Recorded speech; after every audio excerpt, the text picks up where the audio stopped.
Résumé du livre Cultivez votre jardin intérieur Éric-Emmanuel Schmitt. Dans Cultivez votre jardin intérieur, Éric-Emmanuel Schmitt partage une réflexion profonde sur la spiritualité, le sens de la vie, la sagesse et l'introspection.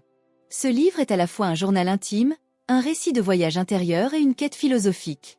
Éric-Emmanuel Schmitt est un écrivain et dramaturge franco-belge, né le 28 mars 1960 à Sainte-Foy-les-Lyons. Profil et parcours. Formation. Il étudie la philosophie et la musique à Lyon et à l'École normale supérieure à Paris, décroche l'agrégation de philosophie en 1985 et un doctorat en 1987 literaturefestival.com. Carrière littéraire et théâtrale. D'abord professeur de philosophie, Éric-Emmanuel Schmitt est aujourd'hui une figure majeure de la littérature et du théâtre francophone. Philosophe d'origine, il mêle avec finesse réflexion, spiritualité, musique et humanisme dans ses écrits.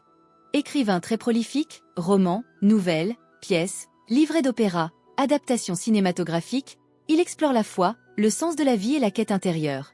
Thème central, l'auteur compare l'âme humaine à un jardin.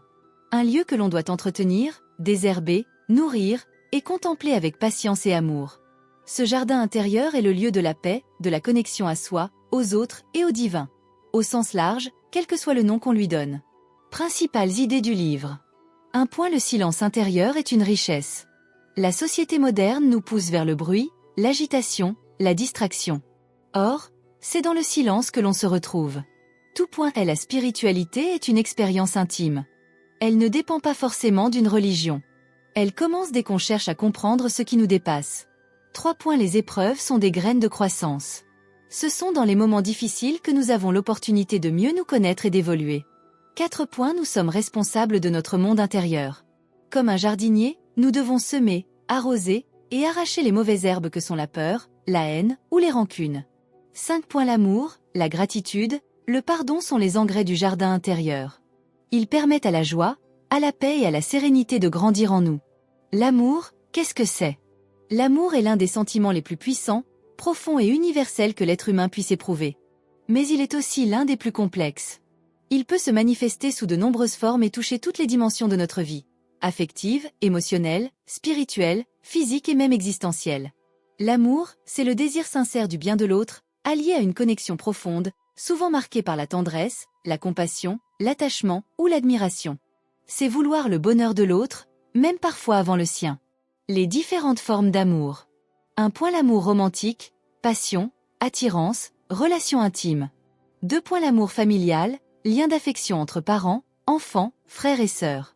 3. L'amitié profonde, amour fraternel basé sur la loyauté, le respect, le partage.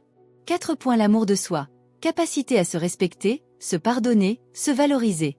5. L'amour universel, compassion envers tous les êtres vivants, souvent lié à la spiritualité. Psychologiquement parlant, l'amour est un mélange d'émotions, de pensées, de comportements.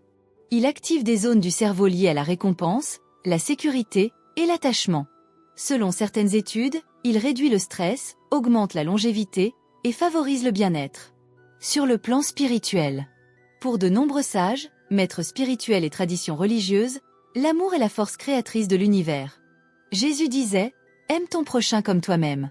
Le Bouddha prônait la bienveillance inconditionnelle, méta. L'amour est vu comme l'état naturel de l'âme. Quelques vérités essentielles sur l'amour. Et l'amour n'est pas possession, mais liberté. Et l'amour ne cherche pas à changer l'autre, il l'accueille tel qu'il est. Et l'amour n'est pas faiblesse, c'est force, choix, engagement. Et l'amour commence par soi-même. Impossible d'aimer profondément les autres si l'on se rejette soi-même. Le miroir de l'amour. 1. Regarde-toi dans un miroir pendant 1 minute. 2. Dis-toi à voix haute. Je m'aime. Je suis digne d'amour. Je choisis d'aimer pleinement la vie. 3. Respire profondément et laisse cette affirmation t'envahir. Nous invitons notre audience à faire cet exercice chaque jour pendant 7 jours. Et qu'ils partagent en commentaire. Qu'est-ce que l'amour signifie pour toi ? La gratitude, c'est l'art de reconnaître et d'apprécier ce que l'on a, ici et maintenant. C'est porter son attention non pas sur ce qui manque, mais sur ce qui est déjà présent, même dans les petits détails de la vie. Un sourire, un repas, une respiration, une main tendue. C'est une attitude intérieure de reconnaissance qui transforme notre regard sur le monde. Elle élève l'énergie, diminue le stress, renforce les relations et augmente le bonheur. La gratitude, c'est dire merci à la vie, aux autres et à soi-même, non pas parce que tout est parfait, mais parce que l'on choisit de voir la lumière même au milieu de l'ombre. Le pardon, c'est la décision consciente de libérer un poids intérieur, celui de la rancune, de la colère ou du ressentiment envers quelqu'un, ou envers soi-même. Ce n'est pas excuser le mal, nier la blessure ou oublier. C'est refuser de rester prisonnier du passé. Pardonner, c'est se libérer soi-même. C'est couper le lien toxique qui nous relie à la souffrance, pour faire place à la paix, à la guérison et à la croissance. Le pardon, ce n'est pas dire « ce que tu as fait est acceptable, mais je choisis de ne plus souffrir à cause de cela ». Exercice pratique de la chaîne YouTube L'Art de réussir. Nous proposons ces exercices simples à notre audience pour les aider à cultiver leur propre jardin intérieur. 1. Le rituel du silence, 5 minutes par jour. Objectif, se reconnecter à soi. Chaque matin ou chaque soir, nous invitons les abonnés à s'asseoir en silence pendant 5 minutes, sans téléphone, sans musique. Qu'ils ferment les yeux, qu'ils respirent profondément et qu'ils observent leurs pensées sans jugement. 2. Journal de jardinier de l'âme. Objectif, entretenir sa vie intérieure. Nous vous demandons de tenir un journal chaque jour pendant 7 jours. Que ai-je semé aujourd'hui? Une bonne action, une pensée positive. Quelle mauvaise herbe ai-je repérée? Colère, peur, doute. Quoi suis-je reconnaissant? 3. L'exercice de gratitude. Objectif, enrichir son jardin intérieur. Chaque soir, écrire ou dire à voix haute 3 choses pour lesquelles ils sont reconnaissants dans la journée. 4. Le nettoyage émotionnel. Objectif, enlever les mauvaises herbes. Choisir une émotion négative ressentie dans la journée. L'écrire sur une feuille. Respirer profondément, puis symboliquement déchirer ou brûler la feuille en disant « Je libère cette émotion. Je choisis la paix intérieure. » 5. La marche contemplative. Objectif, s'unir au monde et à soi. Nous invitons les spectateurs à faire une marche silencieuse de 20 minutes, sans téléphone, juste en observant la nature, les couleurs, les sons. À la fin de la marche, qu'ils notent une phrase inspirée par ce moment. Et si tu devenais le jardinier de ton âme? Le monde extérieur reflète ton monde intérieur. Alors prends soin de ton esprit, de ton cœur et de ta paix. Commence dès aujourd'hui l'un des exercices proposés et partage ton expérience en commentaire. Tu es prêt?